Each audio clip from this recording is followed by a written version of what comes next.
Some brands offer you low finance, or cashback, or servicing. Renault don't do ors. We do ands. The Renault Kadjar with 1.91% APR and €1,000 cashback and 3 years servicing, saving you thousands. Renault, the brand with the ands. Visit your local Renault dealer. Finance is made under a hire purchase agreement. Terms and conditions apply. Deposit required. Subject to lending criteria. See Renault.ie. No risk it, no biscuit.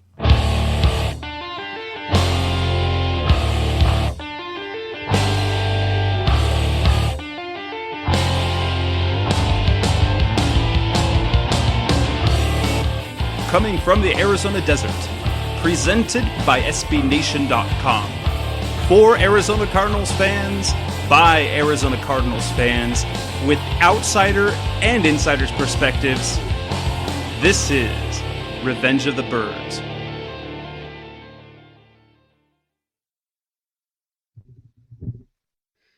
Hello, Arizona Cardinals fans. This is Revenge of the Birds Radio.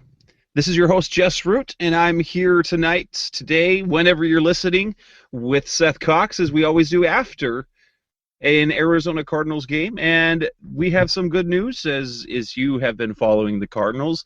Week 2 meant victory. The Arizona Cardinals came away with a 25-14 victory on the road on the East Coast over the New York Giants, doing so without starting quarterback Carson Palmer, as he sat out with a shoulder injury.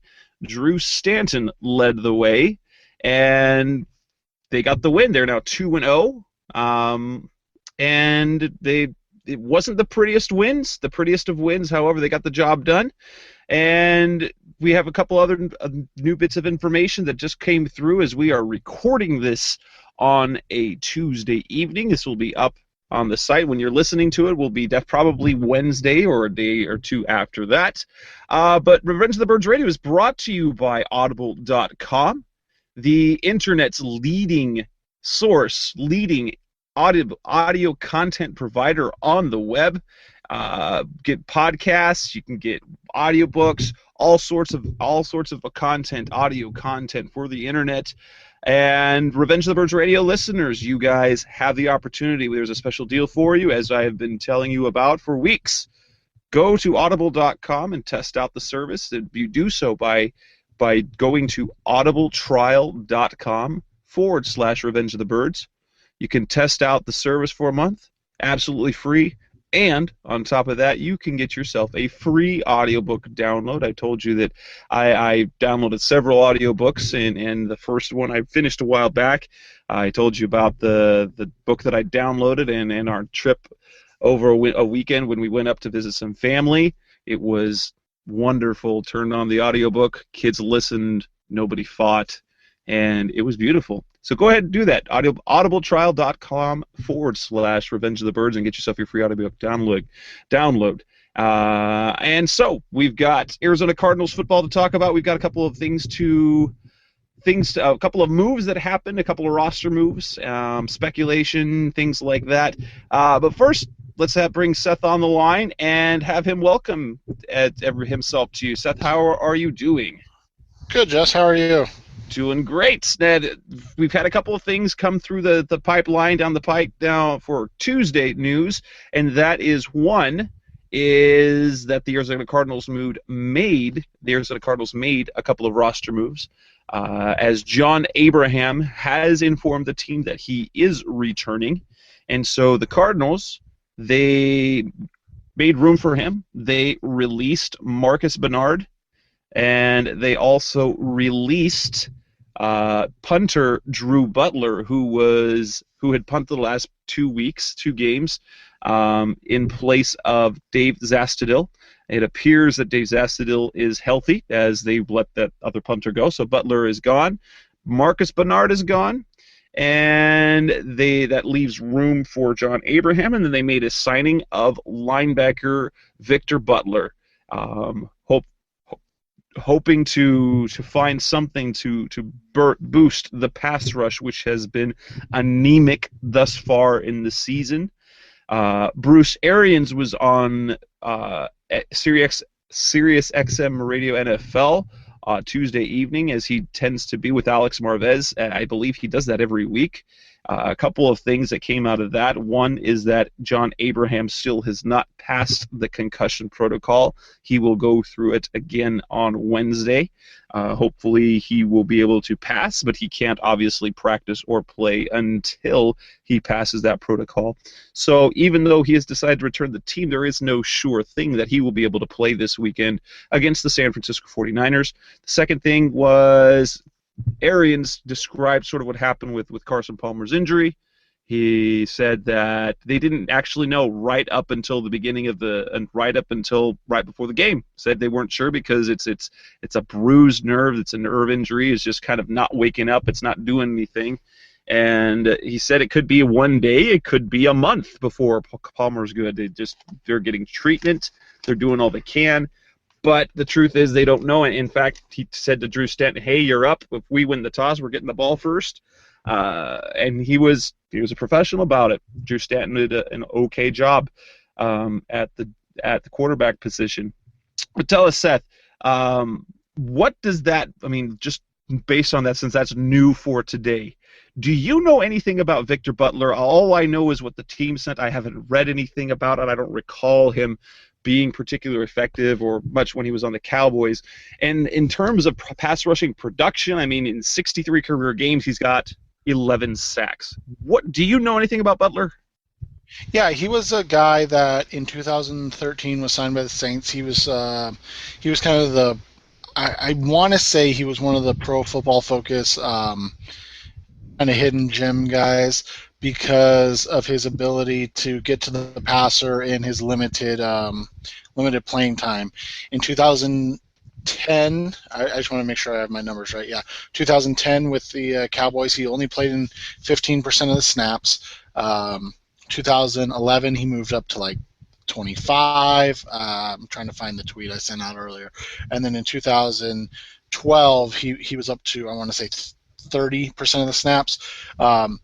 15% of the snaps in 2010, 23% of the snaps in 2011, and 30% in 2012. The big thing is those 11 sacks came in only 691 snaps, and if people might say only 691 snaps, well, to put that into perspective, last year, John Abraham had 11 and a half, I believe he finished with on the season, sacks, and he did that in 884 snaps. Now, obviously, it's a little different when you're talking about 3 years versus 1 year. But as far as productivity goes, he's one of those guys that flashed a lot and then got picked up and was going to be given a chance in Rob Ryan's defense in New Orleans. And he banged knees with Mark Ingram in, I want to say, July of 2013, and in training camp, and he tore his ACL, went on the IR for the year, and didn't play at all in 2013. And from what I can see, he did not take any snaps in the preseason in 2014 either.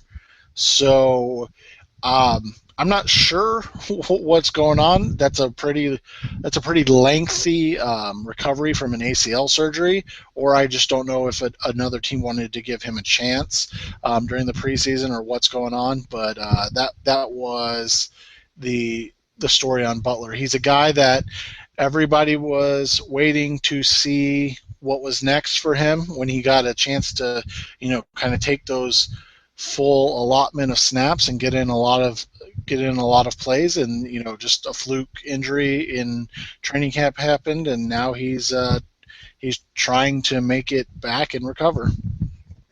And that's really kind of interesting. That's better perspective on the at least the sack production, the pass rushing production in terms of playing time.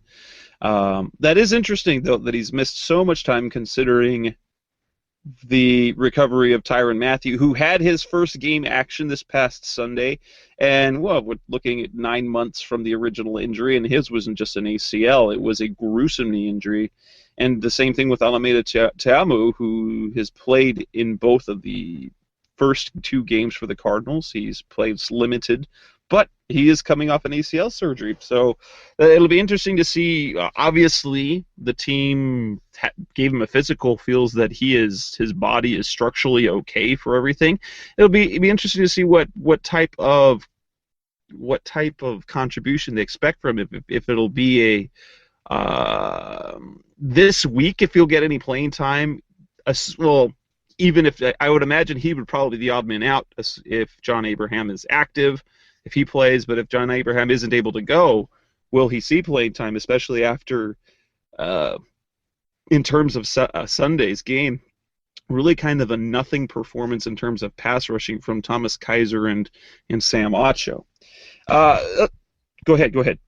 Oh, I was just going to say that's what the interesting thing is. It's, you kind of hit it on the head. The idea of another kind of body just to see what they can do. Like you said, Kaiser really showed well in his, I think, 14 snaps in Game 1 against San Diego, and then did a whole lot of nothing, as you said, in for Game his 50 2. snaps in Game 2. Yeah, 50 snaps. And I kind of joked about that on Twitter, but it is true. Going from a guy that gets just to pin his ears back and go after the quarterback to being a guy that's expected to play every down, that's a huge change in what you're expected to do and responsibility. So it makes things really difficult. And I think that kind of exposed, and you don't want to say exposed, but kind of exposed Kaiser in Game 1 or Game 2. Well, and I'll be honest that I didn't know what to expect. There were people who were very high on Kaiser for some of the production that he had, but a guy I know who's at least in the odds business, he's not necessarily in the football analysis, but he's on the odds side of things and setting football lines. My comment to him my comment to him about how Thomas Kaiser would play, and he said that's rather unfortunate because he's terrible. Jeez, that's kind of rough. it was very blunt, but granted, this isn't a football guy. This is an odds guy, which has a little bit to do with football, but he was not positive. There was nothing optimistic in terms of what we could expect from Kaiser, because he says, oh, that's unfortunate because he's terrible. So we'll see how that goes over the next couple of weeks. Which brings us, how badly do the Cardinals, and this is really they're all kind of, the reports are all over the place. Well, the one thing we do know, John Abraham suffered a concussion in the second half of week 1 against San Diego. He left the game. He then contemplated leaving the game. Then there were reports of, especially with the offseason that he had, he didn't participate in offseason workouts. He was arrested for DUI in Georgia. He entered a rehab facility. And kind of the story goes is that alcohol has kind of been a demon of Abraham's for a long time. And he's kind of had it under control. Bobby McManaman for the Republic had a very good interview with him. Said it was actually very tough to break the news, because he broke the news about his DUI in Georgia, because Abraham opened up to him and talked about the demons of alcohol. So obviously there's been some tough things going on in his life, as apparently alcohol became a problem again for him, reportedly. ESPN reported that he's been suffering severe memory loss for the last year.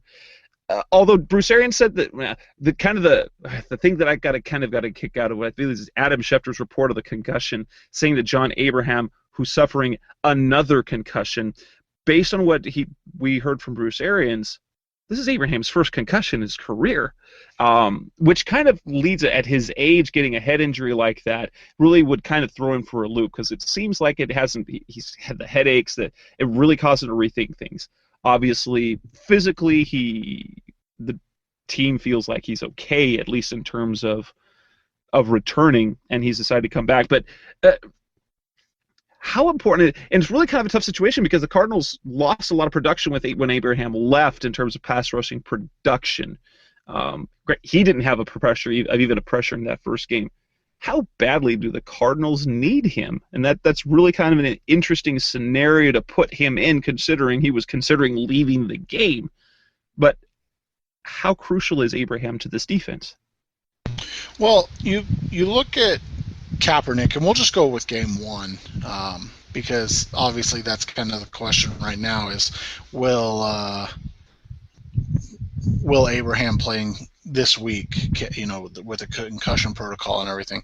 So you look at game, what Kaepernick does.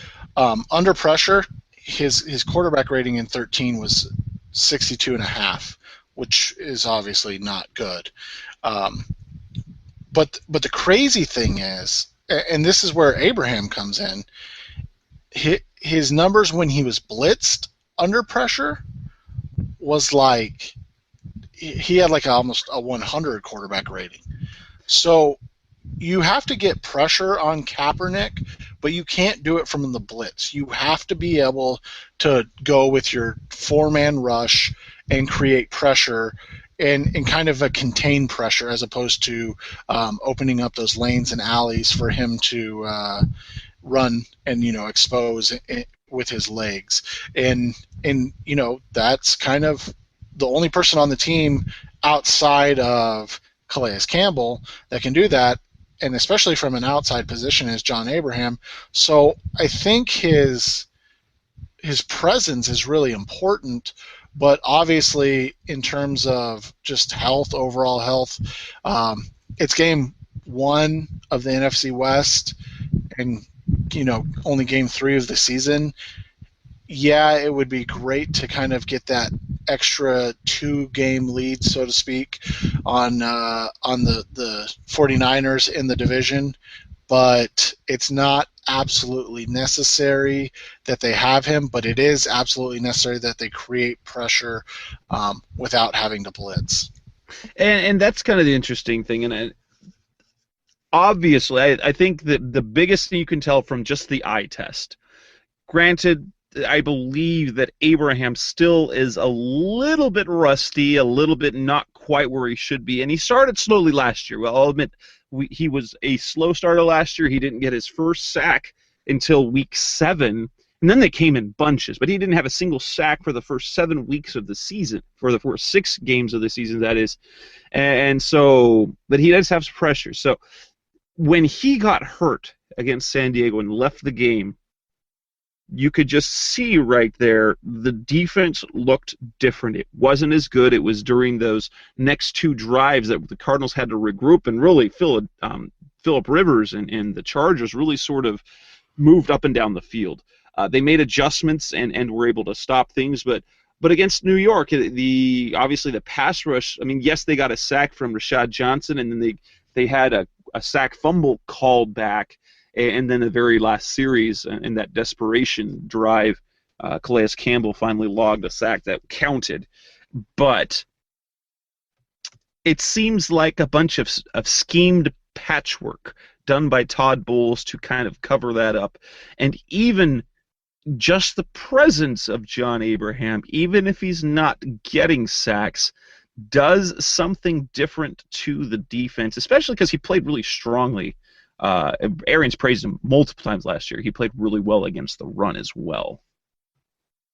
Yeah, and you kind of just look at what the Cardinals need to do this week and what they have done and have not done well, and so far they really haven't been able to create pressure from the edge. You kind of look at what they've done. You've got 2 sacks on the season. You've got only a handful of those pressures that you and I have talked about before. That they're important, but it's not the be all end all.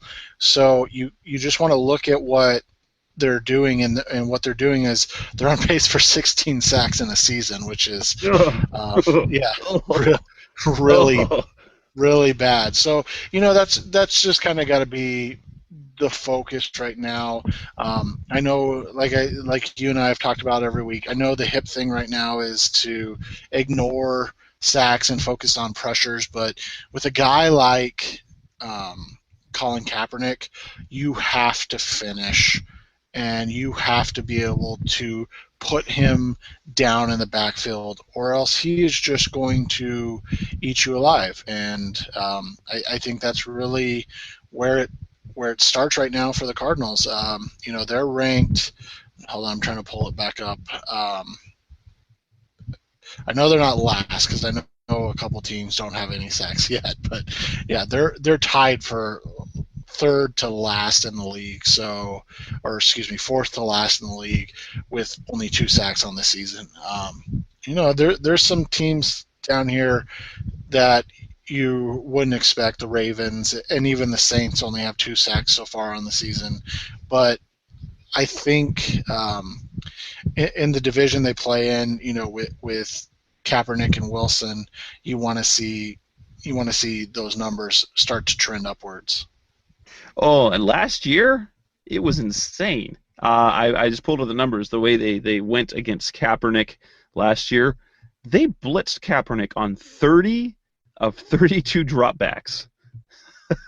That was in the first game. Let me pull up the week 17, and they blitzed him on 26 of 38 in that week 17 game. So they really relied on the blitz, and the truth is Kaepernick really tore them apart, to say the least, when they did that.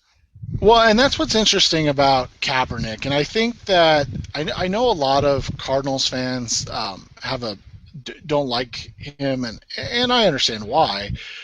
He's an opposing quarterback, but you look at what he does, and where he succeeds is against pressure, where he can move and get on the move. It's containing him where he can struggle, and I think that kind of needs to be the Cardinals' plan, is to have a guy that can get pressure opposite Calais Campbell and cause Kaepernick to have to stay in the pocket and make throws from the pocket, but in a hurry, and that's kind of what you have to do with Kaepernick. So that'll be important this week, and like you said, they probably, I wouldn't say they played him well in those 2 games last year, since he put up some really impressive numbers. Maybe not completion percentage wise. I know that's a big thing right now, but he did enough to win 2 games for his team. So that's kind of how you have to look at it. Well, let's talk a little bit about the last game, the win. Obviously, the biggest thing that came out of that was Drew Stanton. He got in the game. He, first 2 drives down the field, picked up 10 points, got a touchdown on the very first drive, field goal on the next drive. And then after that, wasn't particularly, his numbers at the end of the game weren't great. He completed, 11 of 29 for 170, 160 some odd yards. By no means is that great, but what he did do, he did not turn the ball over. He did take some sacks, and the question I have is, what takeaways did you get from Drew Stanton? I was and this is since the preseason, I've kind of been hitting it hard that Drew Stanton is kind of like a Kevin Kolb. He reminds me a lot of a Kevin Kolb. Now, does that mean, and just to clarify, I didn't think Kevin Kolb was a terrible quarterback. When they traded for him, I was very high on Kolb. I believed in what Kevin Kolb could do, that he had some upside to be a very good quarterback. What I see in Drew Stanton is a lot of what we saw from Kevin Kolb, a guy who is tough. He probably he's got a better arm than Kolb, but the way he moves around is a little bit mobile. He holds the ball too long. The way he moves reminds me of Kolb. And he seems to be very much a guy that has to be in rhythm. He didn't do anything stupid, which was good. But he did, I think, the 5 sacks he had, you could really pin 4 of them on Stanton for not getting rid of the ball, especially since we were used to, over the last year plus, of Carson Palmer, who's really good at getting rid of that ball quickly, knowing where pressure's coming. He's not mobile, but he knows how to get rid of the ball. And Stanton, whether it was just rust, because he hadn't played in a regular season game since 2010, I looked at him and said, look, it's Kevin Kolb, which by no means is a bad thing for me. Tell me, what were your takeaways from what you saw from Stanton, which is the first real evaluation we can make of him since he joined the team? So, going back through my chart of what he did, you had 29 passing attempts, 14 completions. Obviously, we know those numbers. I had basically an even split of you had 14 passes of less than 10 yards and 15 passes over 10 yards. That was basically the split, and he completed seven, or I had him at 8 passes completed under 10 yards and 6 completed over 10 yards. That includes he hit 2 passes for over 20 yards. So basically he was, as bad short as he was long.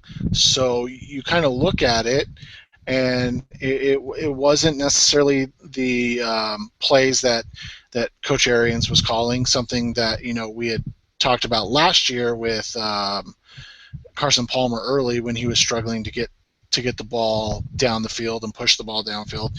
So then you go to kind of the next thing, and you look at his numbers, and under pressure he was just really not good, and that's kind of where it just sticks. You look at it, he was pressured on 12 of his 20 or 33 dropbacks, excuse me. And so basically almost every other drop back he was going to get a pressure on, and that kind of coincides with what we talked about, holding the ball too long, not getting the ball out quick enough, but also probably not being super comfortable with what he was asked to do. Just like you said, 4 years is a long time to not have thrown a pass in the NFL, so it's just a difficult situation. His struggles really just kind of sat at when he was under pressure. He only completed 3 of the 12 passes. Obviously, he was sacked the 4 times. I gave him 3 sacks. So one was a terrible. I know the one by Larson was just brutal. Yeah, that was the only sack I gave to the offensive line. That's on how I grade it. Obviously, that's I'm going through Pro Football Focus now, and they gave 2 sacks to the offensive, one to John Carlson, and obviously the bad one to Larson, and then only 1 to Stanton. So, it's graded as you see it. I didn't see it where a couple of those were on the offensive line. I thought they were on Stanton, so that's just how I graded it. But it's just one of those things. It's a combination of everything that we've said. He was rusty. He was kind of lethargic in his reads and his decision making, and I think you kind of pointed it out. I truly believe that part of the reason he, struggled so much was because he was focused, and his sole focus was to not throw one of those Carson Palmer interceptions that we talk about a lot, that where he's going to try to make a play that he probably shouldn't try to make, and that ends up costing them field position, or worse, a pick six, something where the Giants could have gone down and get points. And so for that, you look at what he did, and you have to be happy. It was, as you called it, a very Kevin Kolb-esque game. It really looked like Kolb at the beginning of 2012, where they won those first 4 games, where he just did enough to keep keep the defense in games and let the defense make plays, and then, made one or two offensive plays as the game went along. So. And that is exactly, and even 2011, it reminded me of that, because if you look at the game, and I had a tweet about that, you think you had a quarterback that wasn't, I mean, the offense really didn't do much in 2011. It didn't do, there were ups and downs by a whole bunch. So the offense didn't do great. The defense wasn't dominating, and they had key special teams plays. They got the big return, and it's like, we're like living in 2011 again. But at the same time, and then this is the question I'm going to ask, since this might come up, do you believe that Drew Stanton has enough? Was there enough optimism there that assuming Carson Palmer couldn't miss as much as a month or two, can the Cardinals win this season? Or even beyond this season, with Drew Stanton as their starting quarterback? I think it gives you a couple. It gives you a couple things to look at. One, you're happy that the offense was, more run focused. That was good to see. Ball control, time, kind of cut time down. Obviously, they have to be able to do more in the passing game. The 167 yards passing.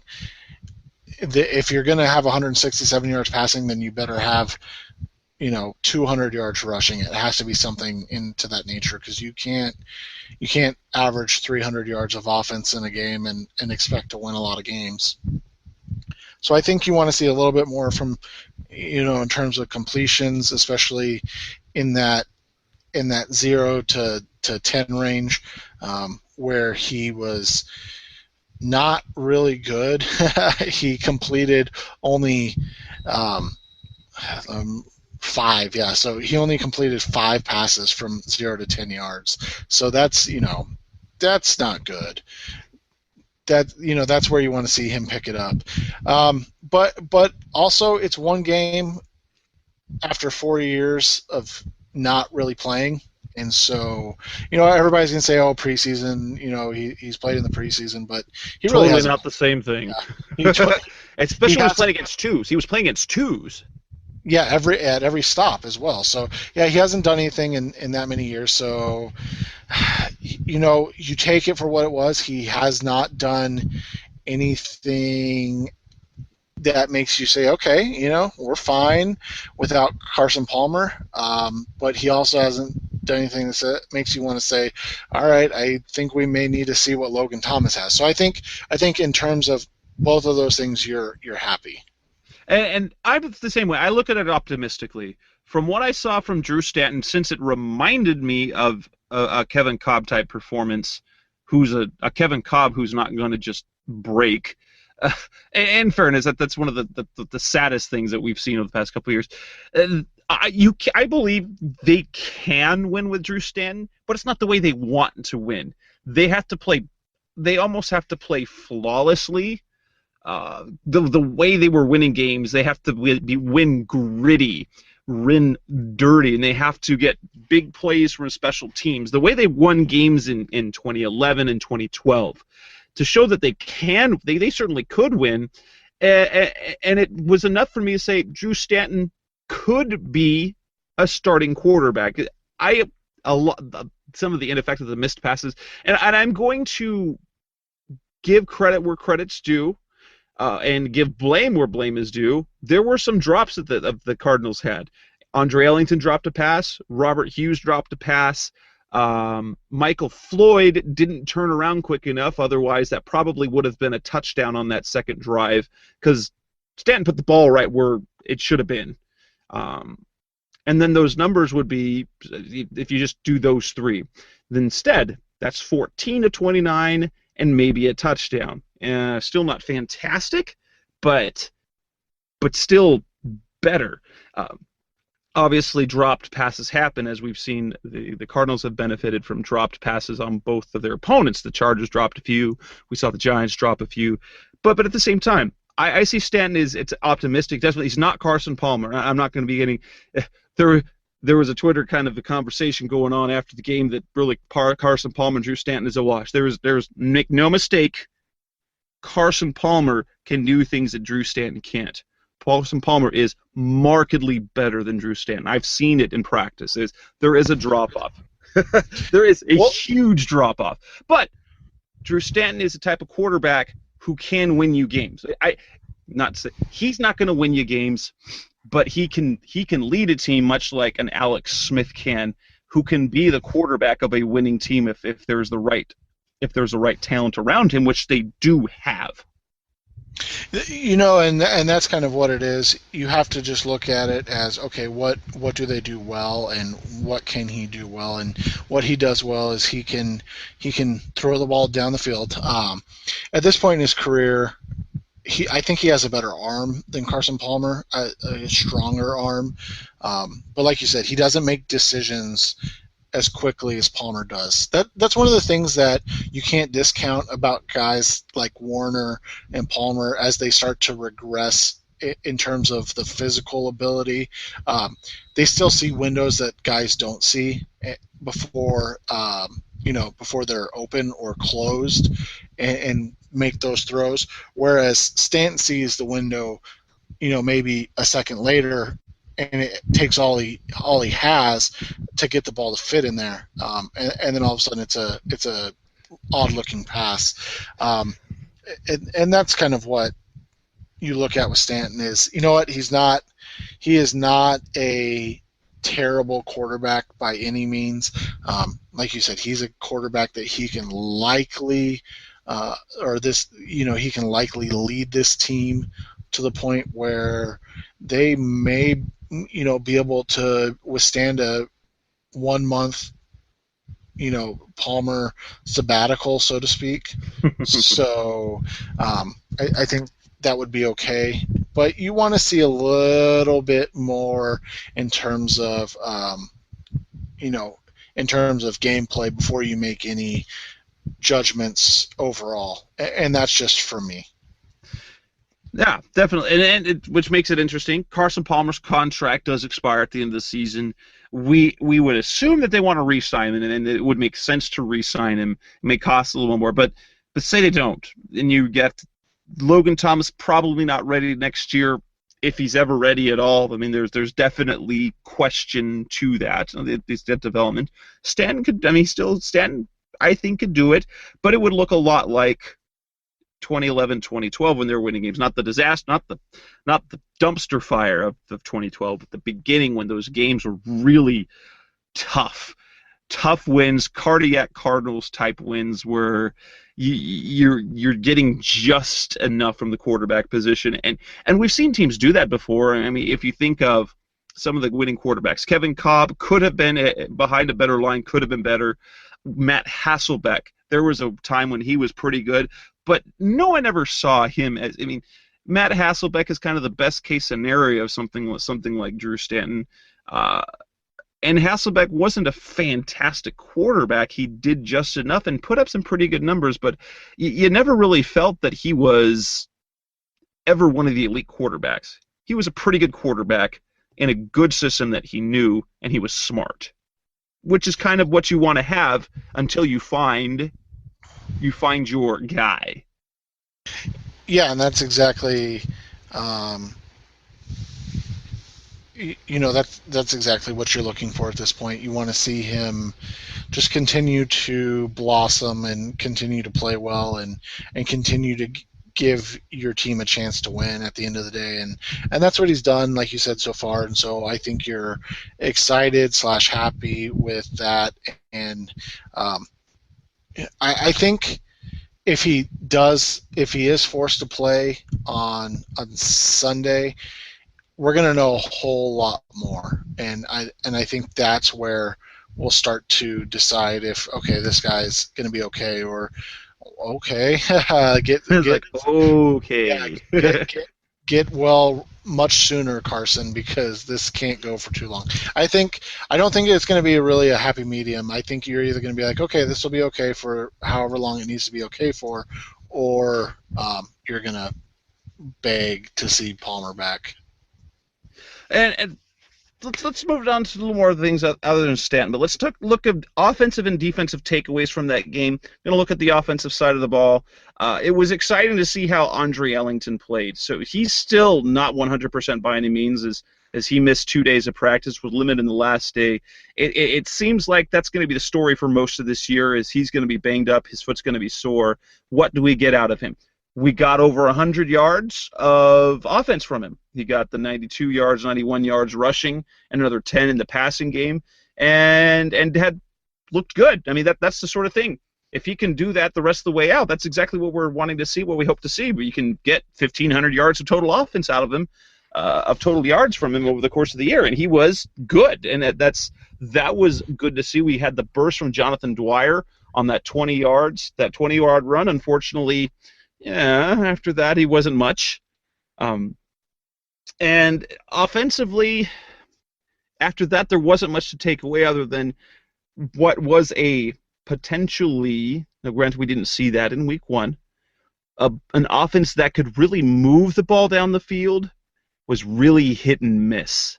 And you can see the type of the difference in the quarterbacks is how much better the offensive line looks with Carson Palmer there as opposed to Drew Stanton, because they did not have to, because we saw that there were issues. We saw Ted Larson get beat up a bit in that game, and while Larson with Palmer back there looked like a serviceable guy. That's what I took away offensively. It was good to see Ellington, and especially the Cardinals have to get production from their running game against San Francisco like they did, and actually both of those games for really to have any chance at all of winning these games. Yeah, and Ellington played extremely well. I think that was kind of the prototype game you want to see out of him.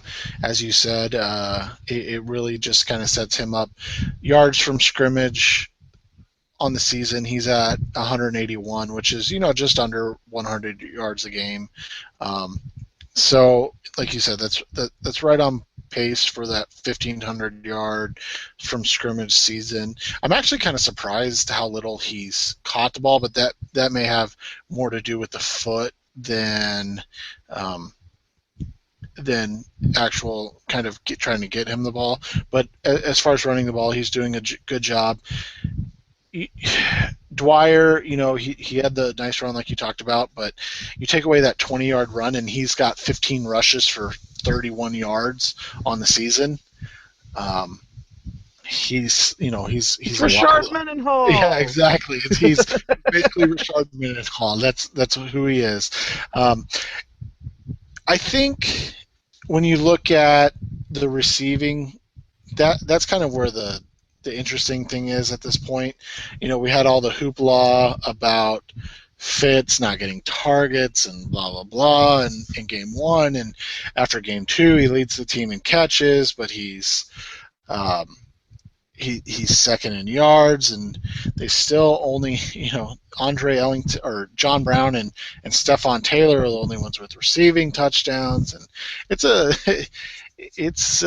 you can see that Fitz is getting into that Hines Ward stage of his career where he's just going to catch the ball and there's not going to be much after the catch. 10 yards per reception. That's very, I guess, pedestrian. Possession receiver-ish at this point. But I think you and I talked about this, and you don't want to go too far right now, but I think when you look at Michael Floyd in game two, that's your concern going forward, is that, okay, you're supposed to be the big ticket receiver. You're the guy that's going to make the transition from Fitz really easy, and you go for one catch for 19 yards after going for 5 catches for 119 yards in the first game.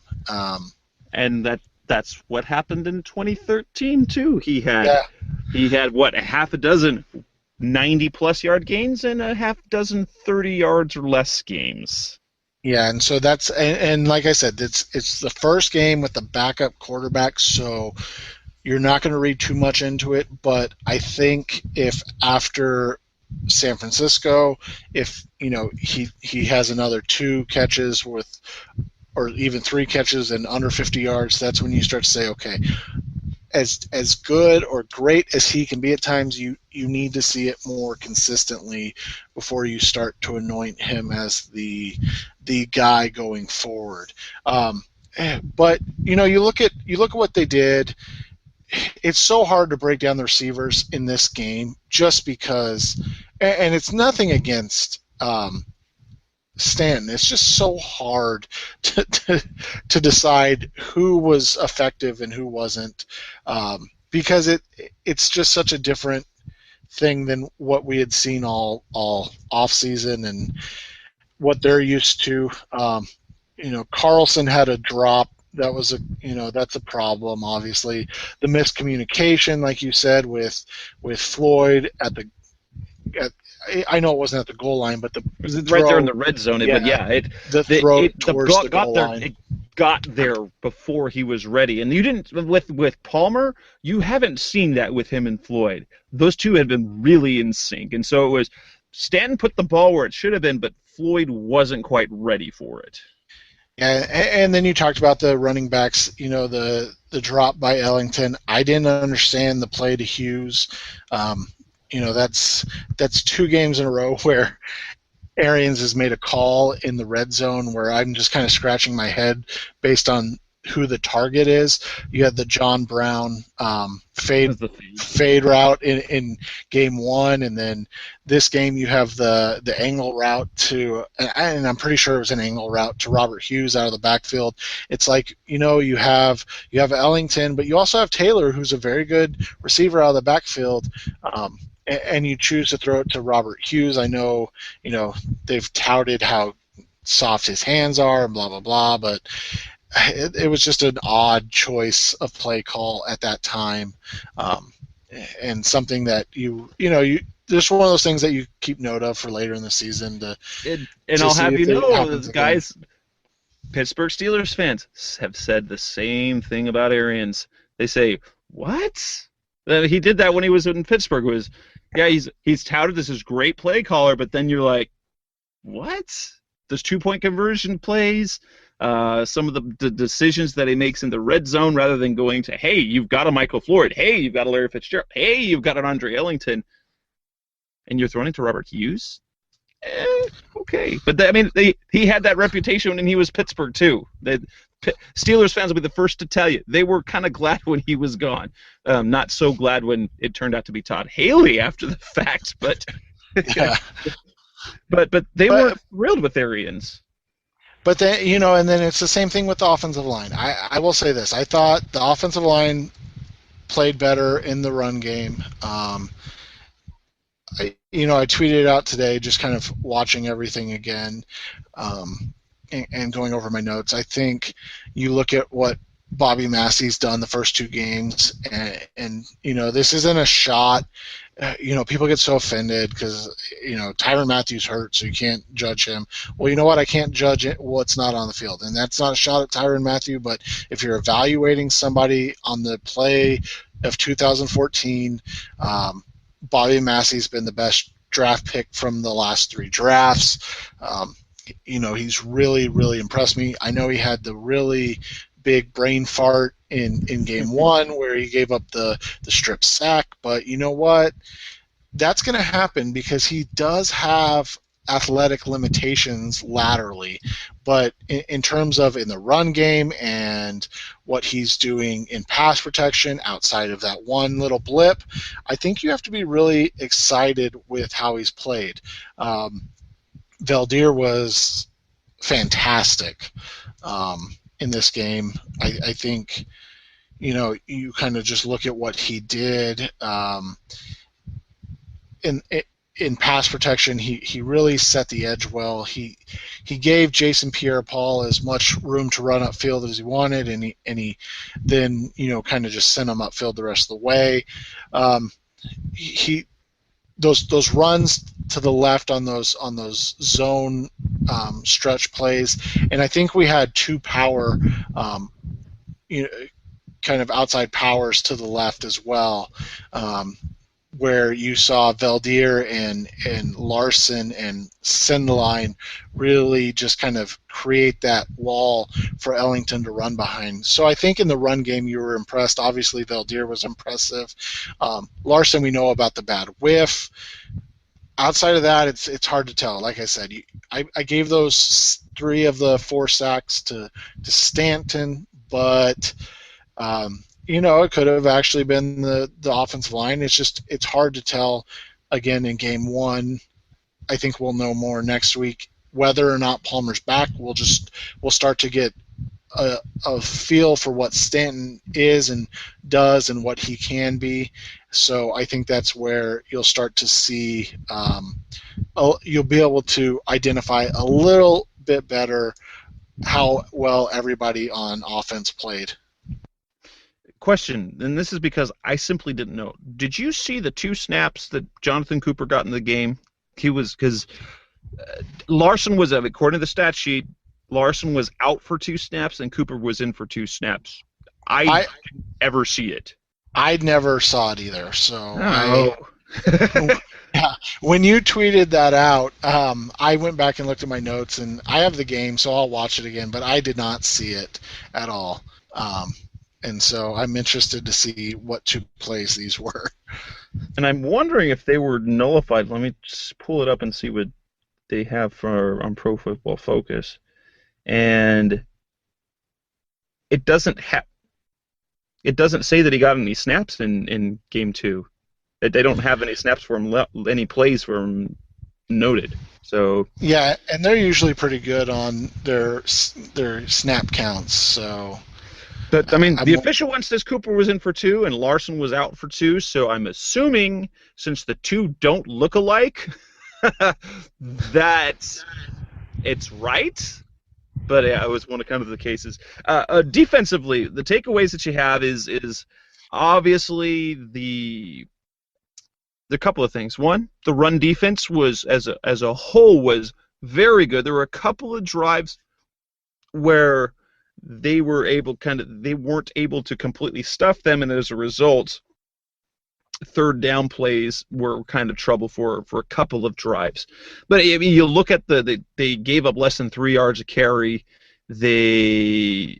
Overall that was good. They still, pass rush still concerned. You got, and then you have to look at the secondary.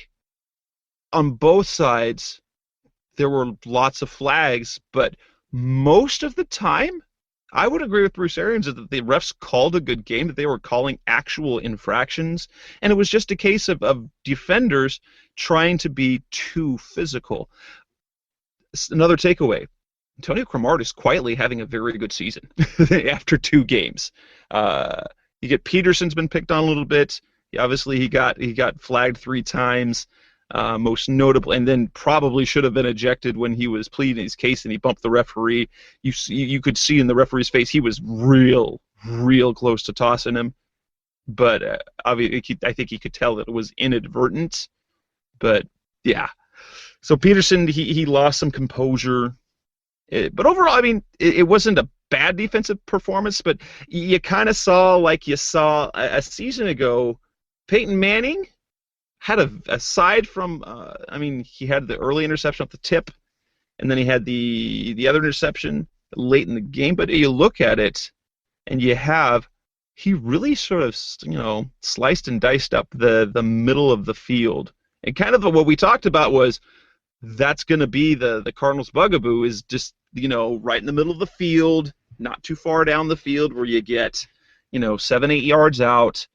And Manning took advantage of that, and then they had a few good big plays where they missed tackles and things like that. But we're kind of seeing what we thought we might see. But the defense overall was doing well enough because they stopped the run, and so all it takes is an incompletion or 2, and they've got themselves out of the drive. But they are vulnerable, but they were still good. Yeah, and you look at it, Dan Williams is great against the run. He hasn't even played 40 snaps yet. That's baffling to me. But that's just obviously the Cardinals are running, gearing it more towards getting after the passer than stopping the run. In terms of the secondary play, Powers and Peterson have got to figure something out. Keenan Allen's a very good wide receiver, so I don't want to take anything away from Keenan Allen when I make this statement. But it's not like they've gone against anybody, any of those feared wide receivers in the NFL. You still have Demaryius Thomas coming up. You have Michael Crabtree and Anquan Boldin. Yeah, I mean, you have a lot of good players coming up, and those guys have struggled so much already. You want to see something more from them, especially going forward. I mean, everybody's talking about Peterson and, he needs to live up to the contract. I don't even care about the contract. I just want him to play well. Like, just play well. 2 touchdowns through 2 games. That's just not conducive to a winning formula. And, through 2 games, luckily, it has not hurt the team in terms of win-losses. So you can't, be too hard on him. But, you want to see that. You nailed it on Cromartie. He's playing extremely well. I think you're pleasantly surprised with how well the safeties are playing, but you're also cautiously optimistic because it hasn't been pretty in coverage. No, that's exactly it. It's not been pretty, but it's been good enough. I mean, they haven't been killed, but it's not like they have not shut anybody down in the passing game at all. And a lot of that goes to the fact they're not getting pressure on the quarterback. Yeah, and that's what it kind of comes down to is you built this secondary that's very well built, has a lot of weapons in it, but nobody can cover for as long as they're being asked to cover, and that's what it kind of boils down to. So through 2 games, you've gotten away with it, but you want to see something more because as you go on in the season, you're bound to have a game where you give up, bigger plays on the ground. It's just going to happen. It's the way the league works. 1 game it'll happen, but they're so good against the run that you're just waiting kind of for the other shoe to drop in terms of pass defense and starting to make better plays in that case. But you know what? They're doing a good job. They're keeping games. They're keeping teams out of the end zone, and they're doing a good job of making sure that the other team is not able to kind of hold time of possession, which is so important for the Cardinals at this point, especially without Carson Palmer. So that's what you kind of want to see going forward. Let's look at some of an interesting note, and something I noticed when looking at snap counts and looking at a couple of the formations. I didn't get their posts written up yet, but I've got all the formations charted. And one, we saw Tyrann Mathieu get 5 snaps. Actually, personally, I only caught 4 of them as I was charting it using the broadcast feed. And what was weird is Mathieu came in. He didn't really sub for anyone you think. He didn't come in as a safety instead of Johnson. He didn't come in as a slot guy for Powers. He was, and each of the times that he was out there was a 7th defensive back. I've never seen that from the Cardinals, where they ran a 2-2 up front, and then they had Mathieu playing near the line of scrimmage, but not completely. Kind of like another type of linebacker. But with 7 defensive backs, they didn't even bring him in instead of Buchanan. So they had Buchanan, they had Powers, they had Rashad Johnson, and they had Tyrann Mathieu in the field. I kind of was interested in that at the same time that he got so few plays, you really are kind of seeing, because all the times, he's going to play, he's going to be an impact. Cardinals, I'm kind of impressed. They're taking it really slow with him, and I think that's smart. Yeah, and you look at it and you kind of hope that that trend continues in week 3. I think there's going to be this.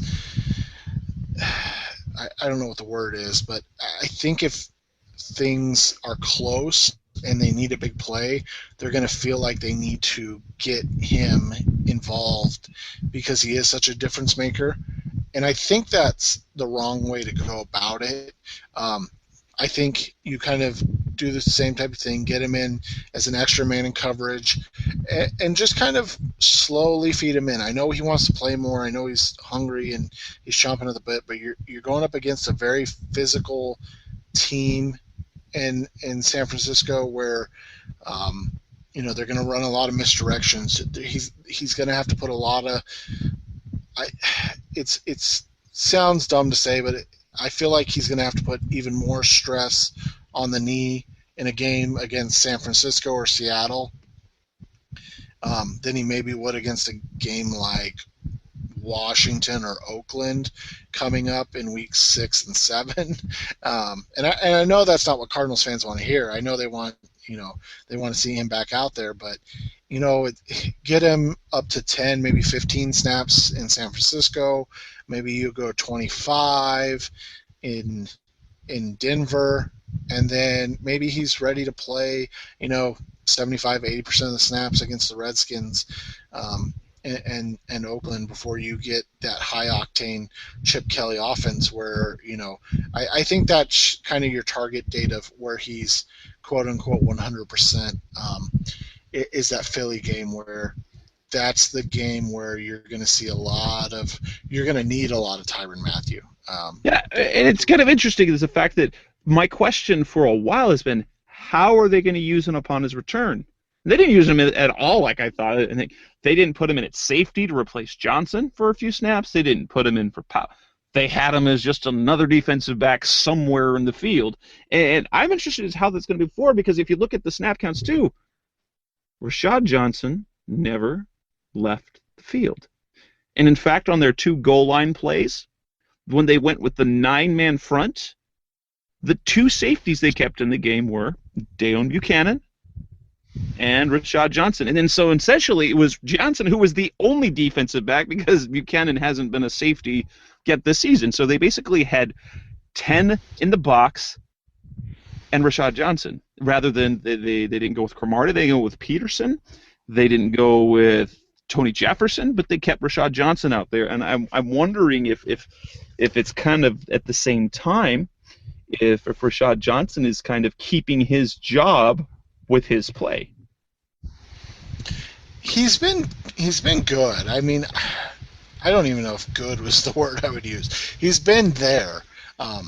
He's missed some tackles. Obviously, he missed a big tackle in this last game. His coverage is just so... I feel like he's around the ball, but he doesn't make plays on the ball. Like, he's always in the right spot, but he's not necessarily making plays. Right. Yeah, which is interesting, because that's what he was expected to be coming out of Alabama. But he turned out to be a very heady player, guy you can win with out in the field, who just isn't going to be flashy at all. Well, and you look at how they're using Buchanan so far, and I wanted to ask you about this, your thoughts on this tonight. You look at it, he's got 76 snaps, so he's played about 50% of the snaps, 15 only against the run. He's rushed the passer 16 times. So they've blitzed him 16 times. He hasn't gotten through once yet. Are they trying too hard to make him kind of that Darrell Washington linebacker replacement right now, instead of just letting him play his game? I don't know. I think it's kind of a mix of two things. They see him becoming like an Adrian Wilson. They're doing what they did with Adrian Wilson. And at the same time, they're trying to put them in that Darrell Washington sort of mold because they need that speed, because they need that ability to go sideline to sideline, and they need him to get to the quarter. It's just he's not good at it yet. He's not getting pressure. He's not getting past guys. He gets on his route to the quarterback. He easily gets taken off of his blitz. So yeah, it's a kind of an interesting thing. They have him in pass coverage, but they don't have him against the run, which you figure he'd be good at, considering the type of physical in-the-box player he is. But again, you've got Kevin Minter, and he's got a bigger frame, so he's going to be better suited for it if he's going to be playing in the box. Well, and with Buchanan, he has played well against the run when he has the opportunity. Like I said, it's only been 15 snaps, but the one detriment to him is he plays so fast that he ends up overrunning a lot of things or missing plays because of it. But he's played really well. I mean, I think the Minter Buchanan combination that is supposed to be Darrell Washington, so to speak, in terms of what they're expected to do. I think they've done the job pretty well. I mean, I don't think they have the impact in terms of the passing game right now, especially, getting to the quarterback. But I think both of them have played the run well. And, Buchanan, I've been really impressed with in coverage so far. They're using him a lot in zone coverage, which is something you and I talked about prior to the season, that I thought was his best attribute, playing in zone as opposed to expecting him to man up a lot of guys. So, he's giving up receptions, but he's not giving up a ton of yards. He's doing a good job keeping guys in front of him. And that's really, for a rookie, all you can ask at this point. That's true. Ted Ginn, kind of been the target of criticism, and then became a hero with that punt return for a touchdown. So he's been terrible. I mean, I can't tell how much has been his decision making for bringing them out of the end zone. I think I've tweeted almost every single game, oh look, it's Javier Arenas again, and because that's kind of what it's been. It's almost the point. Well, why do you have a kickoff returner? Why don't you just let anyone be back there and kneel it down and take it at the 20 instead of getting tackled at the 5 or the 10 or the 12. But then he busts out on the punt return. You went, oh, that's why they signed him, because once he shed that one tackler, dude is fast. The guy could run. He just outran everyone, and I don't know if we can expect to see that sort of impact on another touchdown this year, but at least in the punt return game, he's been better than Peterson, definitely better than Peterson was a season ago. But the kickoff return thing is really frustrating. And so at least for a game, that $3.25 million that he's getting paid this year was well worth it because it got us a win. Yeah, and I think that's what it ends up being about, is does he earn his keep at this point? And so far, through 2 games, you'd give him like an F as a kick returner. And it's not even his kick returns. Like you said, it's his decision making. The decisions he's made so far just seem so dumb and like duh, why are you running that out? Like why are you taking the ball in the corner 8 yards deep and trying to run it out? Why not just eat it and take it at the 20? I understand he's a game breaker and he knows that he can make that play, and all he needs is that one crease and he can, and like you said, he's gone, but just eat it and live to start at the 20 instead of the 8. But, we as fans are fickle in our criticism as well, because we'll be happy to cheer for him as soon as he breaks another law. Oh man, it's like, yeah. It went from he can, and he's the best returner we've ever seen in about of 2 seconds flat. And that's what he'll do. And, he hasn't done anything as a receiver yet. He had, I think, 1 catch on the season so far. if I'm remembering correctly. I put my notes down. Nope. Sorry, he's got 2 catches on the season so far. But, I mean, that's what you expected. That's what you that's what he is. So you're paying him the $3.25 million in hopes that you get 2 of those this year, maybe 3. Yeah, let's just call it $1 million per touchdown. That's what we expect. So for every $1 million he's getting paid, we're expecting a return touchdown, and I think then you can call it a wash or call it. Yeah, that would be quite the thing. Now let's move on to as we finish off the last topic of the show. Let's talk San Francisco game. You hate to in week 3 put too much weight on one game, but you almost have to. The Cardinals have struggled over the last several years in the division, and it ended up being the difference in a playoff game and going home. It was their divisional record a season ago. This is a home game against a team that is reeling after the loss they just suffered. But at the same, and they've had suffered losses on their defense, so there are definitely questions about them. I can't stress enough how much they really need this game. I will say it again: the Cardinals have to, if they have any hopes of the playoffs, have to at least break even in the division, which means essentially at least holding court. And I don't think there's any chance they win the division without going 4-2 in the division, which means they have to go win somewhere on the road as well, which makes this game scary if we're looking at Drew Stanton as the quarterback. Right, and I think right now that's what you kind of look at is this is the first test in terms of legitimacy, I guess you want to call it, of who the Cardinals are as a team and moving forward. You said it. Obviously, it's not the be all end all. It's probably not going to come down to whether or not they make the playoffs if they lose this game or win this game. But you know what?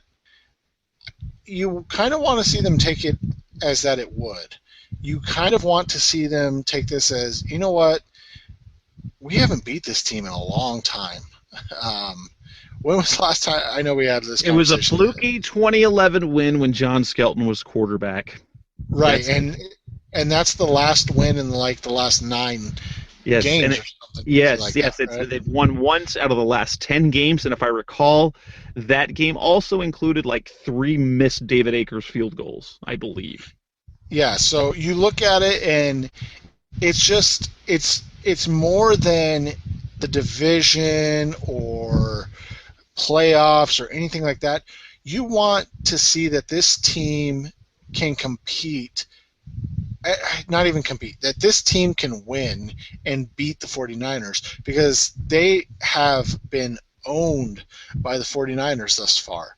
And that is what comes up in terms of, at the end of the day, whether or not they're a playoff team. And if they can't do it at home, riding high, coming, on a 2-game winning streak, they're first in the division. They'll keep first in the division with the win. They're definitely going to extend their lead over the 49ers if they win. And the Seahawks get the Broncos, so it's not like the Seahawks have an easy game this week. You could theoretically see the Cardinals with a win on Sunday coming out on Monday, Monday the 22nd, you could see the Cardinals being 2 games clear in the NFC West after 3 games. Now, obviously, that's still a lot of games left in the season. And we've seen the fool's gold before. We saw it in 2012, because that was most definitely fool's gold.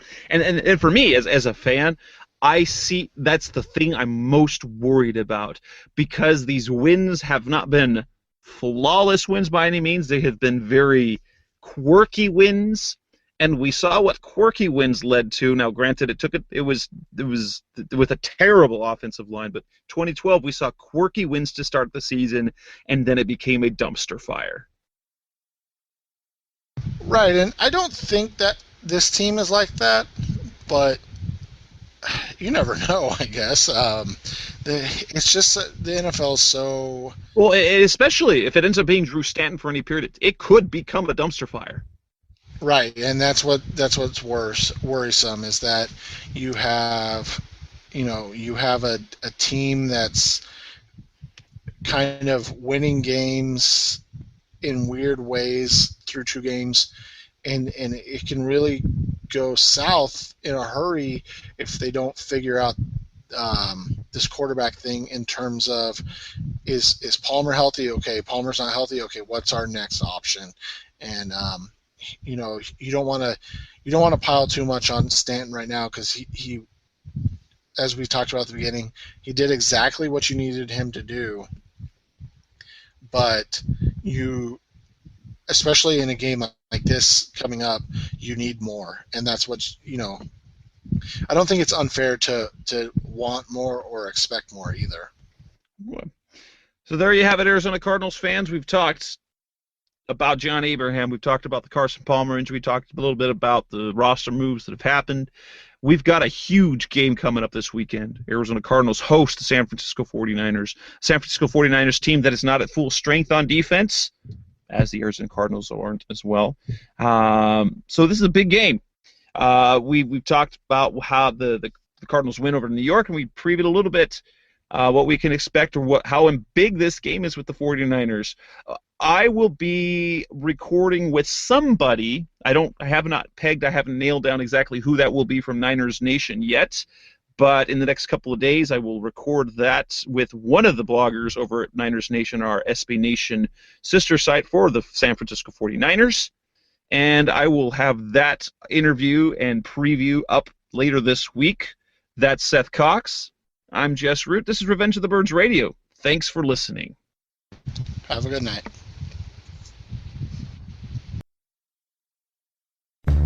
You've been listening to Revenge of the Birds. Keep the conversation going by visiting revengeofthebirds.com. Follow us on Twitter at Revenge of Birds. You can also find us on iTunes at facebook.com/Revenge of the Birds.